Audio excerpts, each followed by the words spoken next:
Oi, gente, bom dia. Olha eu aqui, professor Robson, vosso professor, né, de língua portuguesa, pela graça de Deus, né? Você menino, você menina do sexto ano A, do sexto ano B, do sexto ano C e do sexto ano D, meus fofinhos, minhas fofinhas, meus abençoados, minhas abençoadas. Estou aqui para esta aula remota e com novidades, viu? Novidades sobre a nossa prova de língua portuguesa, a prova do segundo bimestre. Estamos avançando, né? Estamos próximos de concluir mais um ano letivo, né? Relativamente próximos, né? Estamos no final de um semestre de 6 meses, né? Bem, gente, a nossa prova de português, os assuntos, vocês já sabem, são, primeiro, variação linguística, o segundo, o tempo pretérito do indicativo, do modo indicativo, o tempo verbal pretérito do modo indicativo, que é importantíssimo, esse conhecimento é importantíssimo, tanto para a vida social, quanto para a vida de leitura, escrita, interpretação de textos, tá? E o terceiro assunto é uma sugestão da minha amiga, a professora Charlene, a minha querida. O terceiro assunto é literatura de cordel. Já dei uma palhinha para vocês, né? Já falamos algumas coisas sobre literatura de cordel. Pretendemos aprofundar durante estes dias. Pessoal, a nossa prova vai ser na semana que vem. A partir do dia 30 será a semana de avaliação da terceira unidade. E a nossa prova vai ser a partir do dia 30, tá bom? Bem, vamos ao primeiro assunto. Eu prometo que este vídeo não será longo, não será cansativo, não será entediante, ou tão entediante, tá? A gente vai falar agora um pouquinho sobre variação linguística e conforme o tempo a gente vai tentar falar um pouquinho sobre cordel e um pouquinho sobre o tempo verbal pretérito do indicativo, mas é certo que falaremos apenas neste momento sobre o tema variação linguística, tá? E o que é variação linguística? Estão lembrados que nós levantamos umas 40 ou 50 palavras e expressões que são muito comuns aí em Camila, né? No Ipojuca. Palavras e expressões que muitas vezes não ouvimos, não se fala em nenhum outro lugar, né? Apenas aí em Camila, não é? Isso é um exemplo de variação linguística. Definindo, variação linguística é a forma, a maneira como a língua é falada, é escrita, como a língua, o uso da língua em lugares. Isso varia conforme a região, conforme a cultura, conforme a história. E existem vários tipos de variação linguística.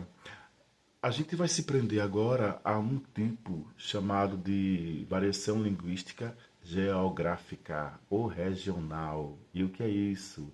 É quando a língua, o uso da língua é conforme o lugar onde se vive, a região. E demos um exemplo sobre oxente, a palavra, a expressão, né? A palavra, o termo, a expressão oxente é um termo muito comum aqui, né? No estado de Pernambuco, na região Nordeste, né? A expressão e apoie, essa expressão também é muito comum aqui, esse uso linguístico é muito comum aqui no estado de Pernambuco, né? Aqui no Nordeste. A palavra barrer, vou barrer a casa. O que significa? Vou varrer a casa. Essa expressão é muito comum, né? Aqui, aí em Camila, aqui no estado de Pernambuco, né?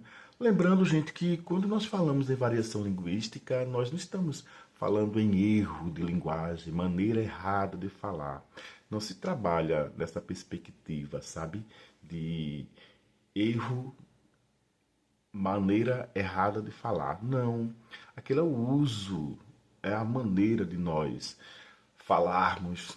Então a gente tem que considerar, tem que respeitar, tem que levar em conta, porque é a nossa maneira de falar.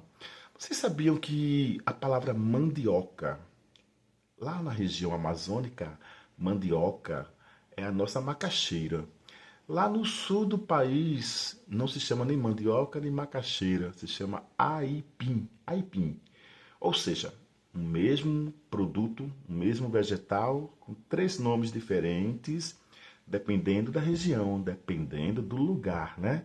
Então, aqui em Pernambuco, em alguns lugares da região Nordeste, nós chamamos de macaxeira, na região amazônica, lá em cima do Brasil, lá distante, né? Se chama mandioca, e lá no sul, sudeste, lá para baixo do Brasil, eles chamam aipim, ou em outros lugares chamam aipim. Isso é bem interessante e é bem fácil para nós entendermos sobre variação linguística, né? Um mesmo produto com nomes diferentes a depender da região. Tem outros exemplos também bem interessantes. Aqui em Pernambuco, Recife, aí em Camila, né? Quando você quer dizer, rapaz, um cara entrou no ônibus disfarçado, né? Ó, um cara. Lá no Paraná, em Curitiba, eles diriam um piá. Um piá entrou no ônibus disfarçado. Interessante, né? Um homem ou um rapaz, aqui nós chamaríamos de um cara, uma expressão, né? Para uma pessoa desconhecida. No Paraná, lá em Curitiba, eles chamariam de um piá. Um piá. Piá, o que é um piá? É um mesmo que nós usamos aqui como cara, né?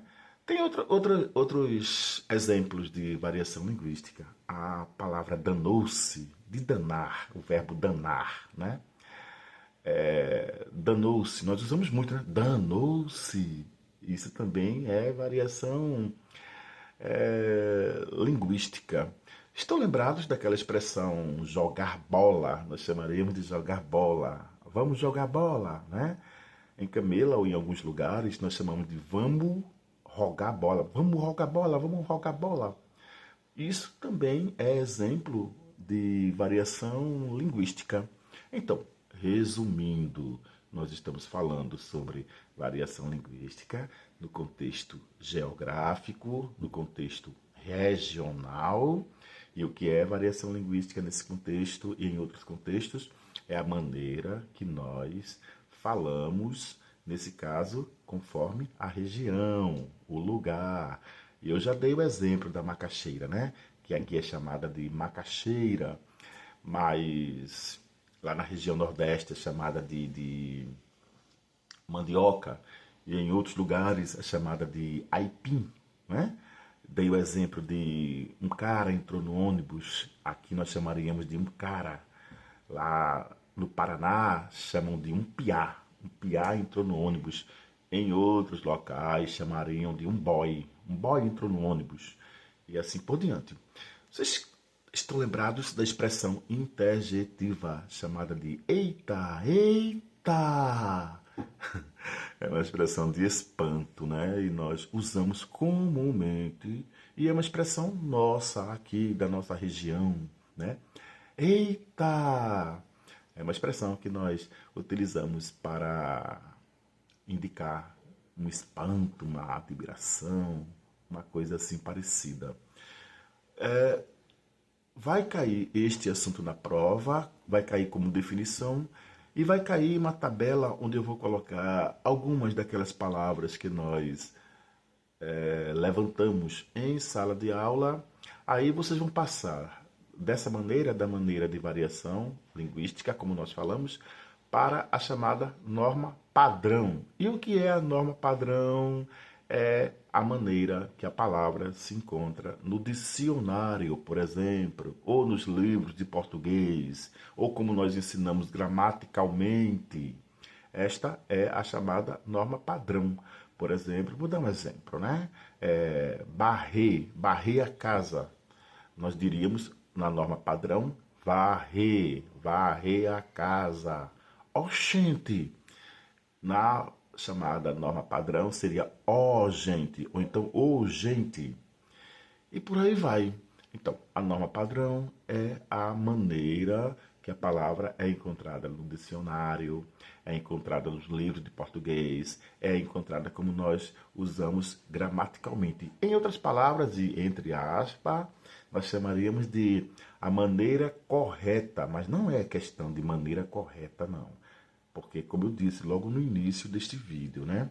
Não existe em língua portuguesa, não trabalhamos com essa perspectiva de certo ou errado em linguagem, né? A gente trabalha com a perspectiva de conforme o contexto, conforme a adequação, entenderam? Espero que vocês entendam, né? E eu vou passar agora um exercício, vou colocar aqui no Zap um exercício. Este exercício é sobre variação linguística, é um texto onde tem a definição.